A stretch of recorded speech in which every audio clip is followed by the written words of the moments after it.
Thanks for watching NTD Business. Coming up, the collapse of crypto exchange FTX possibly impacting many more people than initially thought, including celebrities and well-known athletes. YouTube testing ways to boost its advertising revenue to combat this slowdown in digital ads. And is inflation relief on the horizon?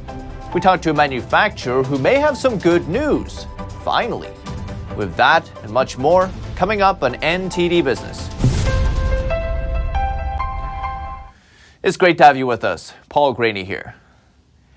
The collapse of FTX crypto exchange could affect way more people than initially thought.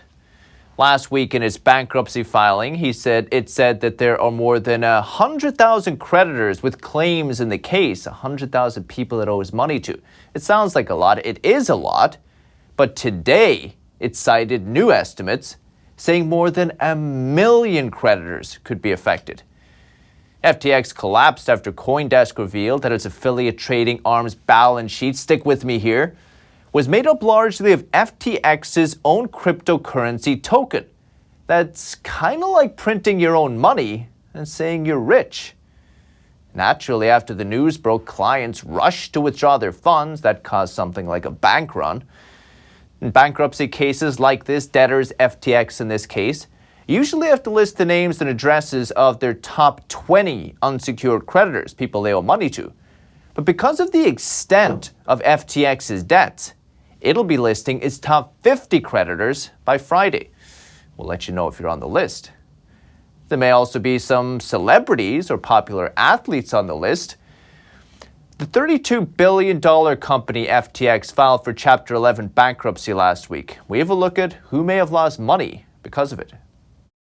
The implosion of the cryptocurrency exchange FTX, one of the most powerful figures in the industry, has left investors grappling with the aftershocks. How much of this is effectively an empty, product? FTX's CEO, Sam Bankman-Fried, is facing multiple investigations after reports that he mishandled billions of dollars in customer funds, causing the 30-year-old to see his own $16 billion fortune erased overnight.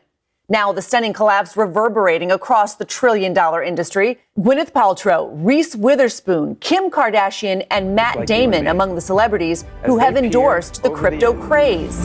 With 4 simple words that have been whispered by the intrepid since the time of the Romans.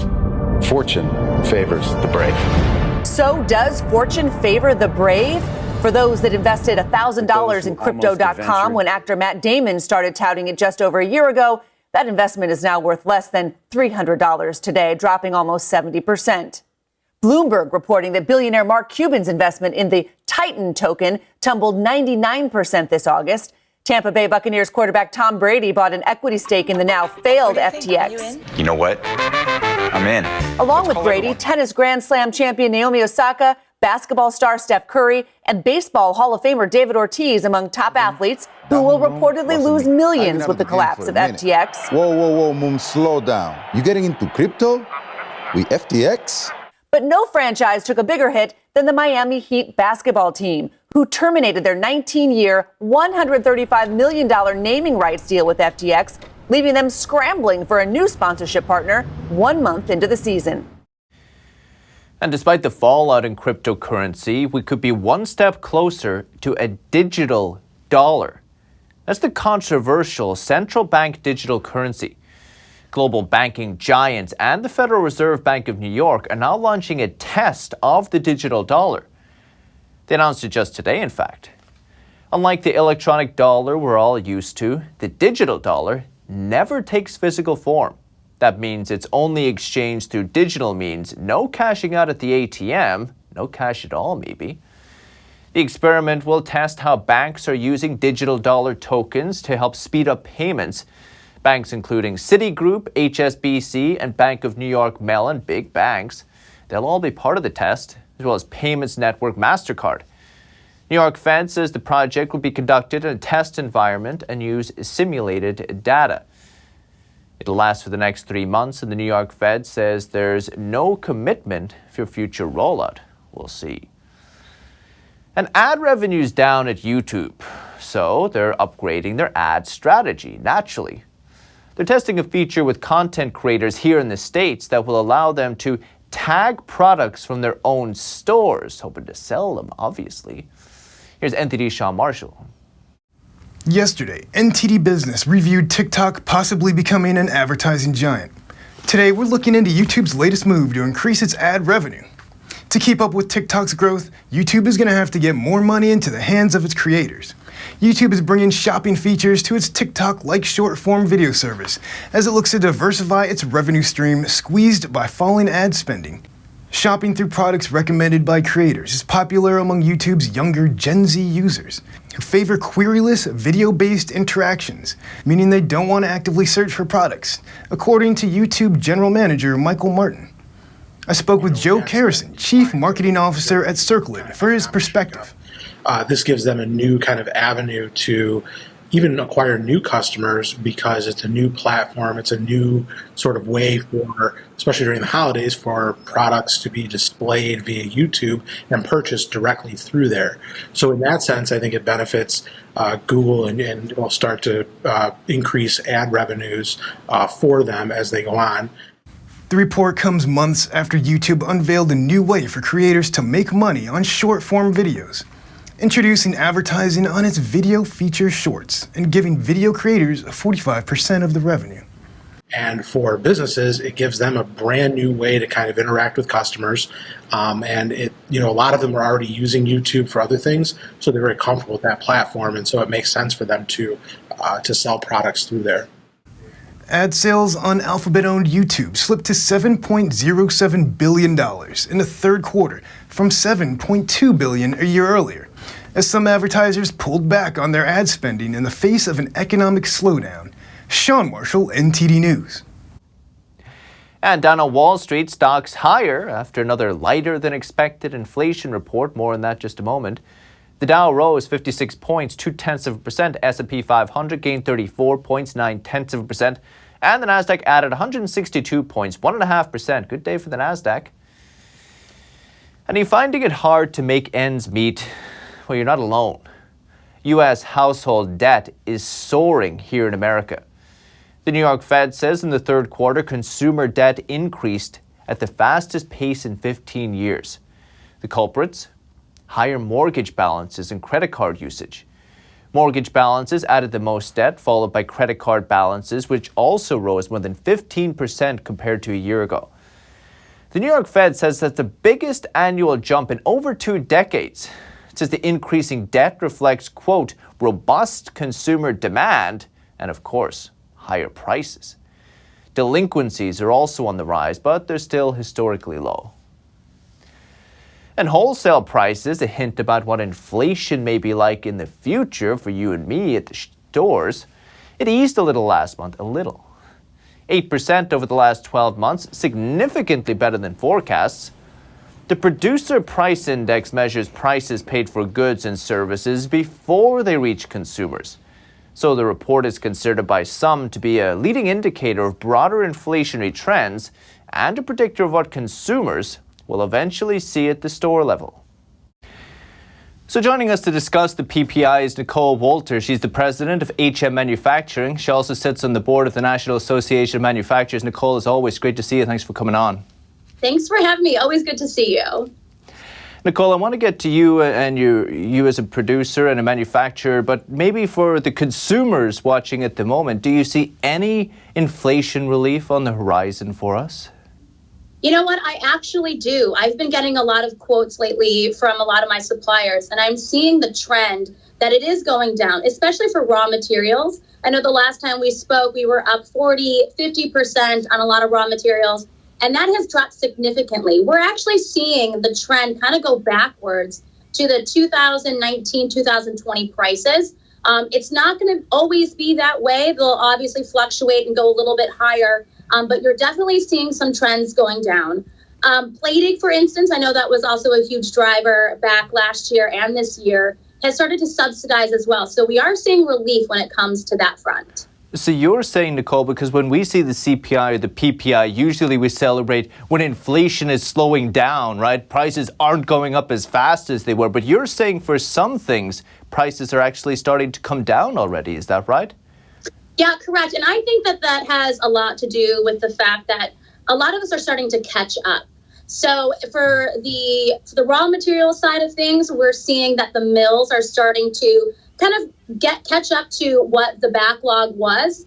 And then as well for the platers, everyone is starting to kind of relax and give some relief. And I'm no longer seeing these big surcharges. I will say, though, that, as we're purchasing new equipment, we've done a lot this year. We're going to be doing some next year. Everyone is giving me this. Don't wait till January because there will be price increases. And I think that that's standard in terms of every year everyone does do an increase. But I don't think it's going to be as crazy as it was this year where you're doing 15% markups, 20% markups to try to keep up with inflation. I think we're going to go back to the 3 to 5% increases. So I think, Nicole, listening to you, the Federal Reserve and Jerome Powell would like to take some credit in what you're saying or for what you're saying. But from listening to you, it feels like perhaps the supply chain problems that we heard so much about during the pandemic are maybe starting to heal themselves. Is that correct? Yeah, I know for me, last year was really rough. I was out on the shop floor a lot trying to help my team. And we're catching up. I will say that we're seeing some slowdown on the quotation side of things. I do see orders trickling a little bit slower than they were about 6 months ago, but the demand is still there. However, with automation, which has been recent for our shop floor, and being able to start seeing consistent hiring, a lot of us are starting to catch up, which is definitely easing the supply chain issue.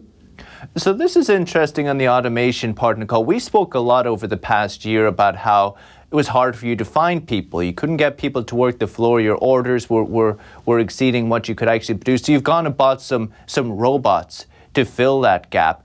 Is that down to the people who were working for you before still aren't coming back, or is it just you're busier now, so you need to bring in the extra help, the automated help? Right. I would say it's twofold. We are definitely increasing our capacity with being able to have the robots on the floor. We're able to do more. We're able to kind of do almost like a lights out operation where we can actually produce the parts for a long extended period of time during the day and the night. But you know what it is doing is that it's allowing people to not be button pushers. And so here we are, we're taking our team, we're training them, we're upskilling them, we're giving them a better value add skill so that they can attend to the robot and program the robot and then go off to do more of the talented and skilled work that we need to produce a lot of our products for our customers. So even though we are adding the automation, what it is doing is alleviating the issues of just having someone stand there all day, every day, and just pressing buttons, and at the same time, be able to catch up with demand and lead time so that our customers are not so ticked off all the time like they've been in the past year. That's fascinating. So how do your colleagues feel about their new automated friends? They love him. His name's Otto. It's named after my grandfather. And it's so fun because when it did come out onto the shop floor, they were all just kind of in awe. They all wanted to program it. They all wanted to be a part of it.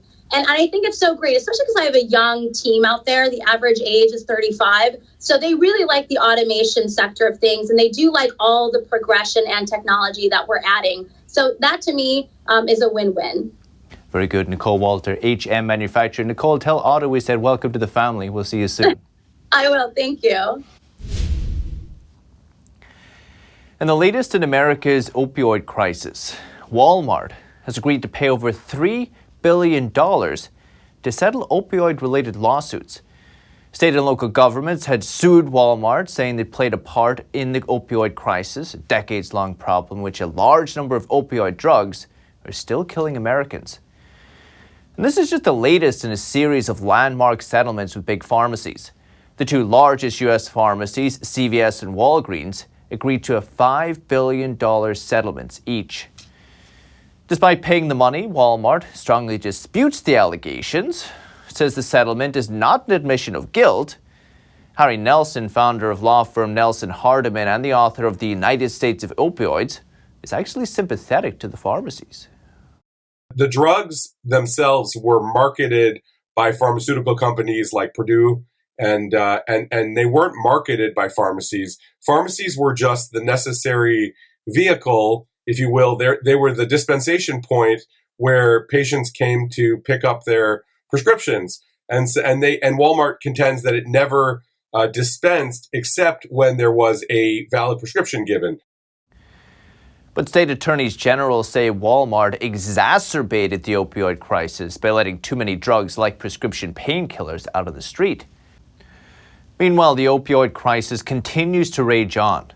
Latest data tells us that over 100,000 people died from overdose deaths in the 12-month period ending in May. Many people attribute the beginning of the crisis to 1995, when Purdue Pharma introduced the opioid drug OxyContin. OxyContin is meant for pain relief. Purdue Pharma then aggressively marketed it, which ended up killing many people.